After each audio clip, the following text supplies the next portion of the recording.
No!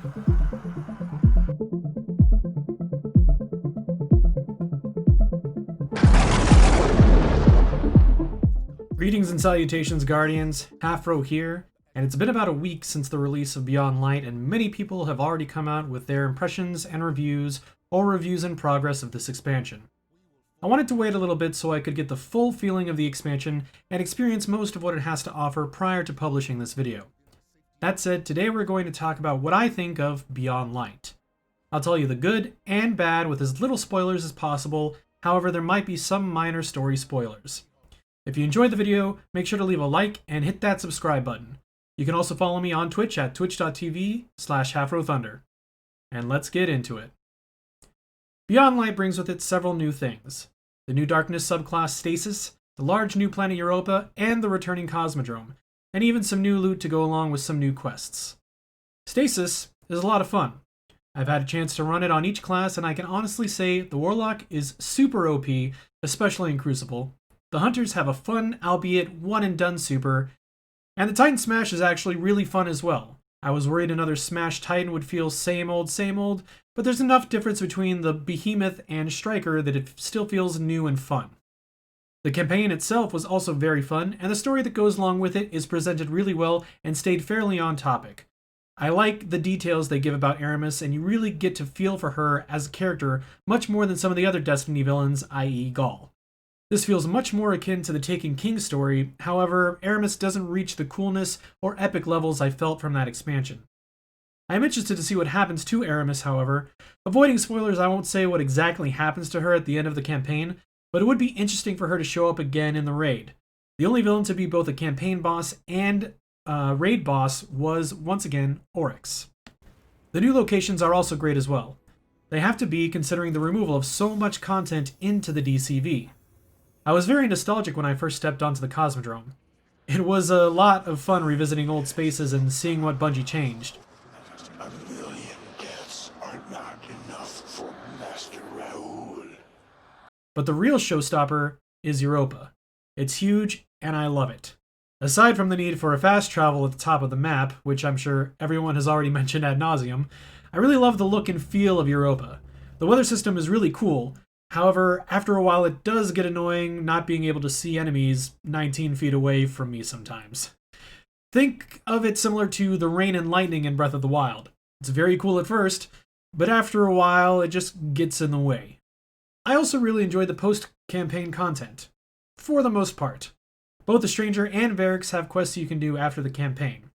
The Stranger missions for Aspects and Fragments, while repetitive after doing it on 3 characters, are fun at first, and you get a lot of lore and backstory into her that we didn't know, and it's great to see a light shown on this mysterious person we first met back in D1.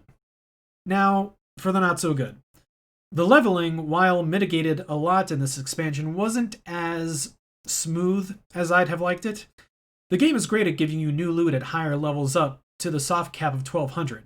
However, due to the random nature, you'd still get many drops that didn't really help you progress. This happened so much to me that I was forced to load into Strikes and Crucible for a bit to level before I could properly attempt some of the later campaign content comfortably. The new weapons that come with the expansion are nice, however, there aren't a whole lot to start out with. Instead, I was getting drops of old gear to augment my power level. This is something I feared with when sunsetting was talked about.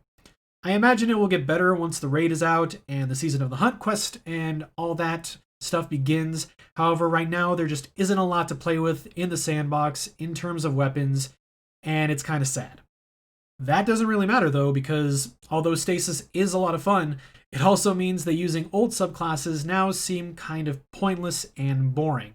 Due to the variety of the added aspects and fragments, the old version of subclasses seem outdated, and I know they'll hopefully be updated in the future, but it seems a waste to not have that introduced by Zavala during this campaign as a way to bring us back to the light, so to say. Also, Stasis is owning Crucible. We knew this would happen when it dropped, but being frozen in Crucible is no fun. I think my main issue is the damage taken when breaking out of the freeze. I understand Bungie's reason for putting it in, however, this basically means getting frozen is a literal death sentence, unless your resistance is at an 8 or higher. I could probably go on about some other gripes that others have said on Reddit or in videos, but I'll just leave it at this. Stomp mechanics are still a thing, and I hate it. Especially with the controls in the new subclass, there were times when I was almost done killing one of the new bosses only to get stomped off the map to die because of how the stasis subclass worked. Also, who decided a floating platform with multiple freeze opportunities and hardly any cover was a good idea? Okay, end rant. Suffice to say, there's a lot of good and a lot of not so good with Beyond Light. I have yet to play the new solo Legendary Lost Sectors, and the new raid doesn't come out till this Saturday, so there's still a lot on the horizon that will hopefully bring even more cool stuff and great gameplay into the game.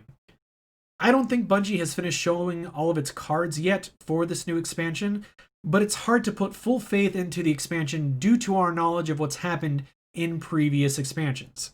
Like I said, this is only the first week and everyone's opinion will be different. In all honesty, most people who have given up on Destiny have already done so. And everyone like me, who will just pour money into Destiny regardless, will continue to do so. Overall, Beyond Light was a good first step into the future, but Bungie needs to do a lot more for us to keep the faith after taking away so much and giving us back so little. That's my first take and first impressions on Beyond Light within the first week. Stay right here for more Destiny content, more video game content, and other videos. Thanks for watching.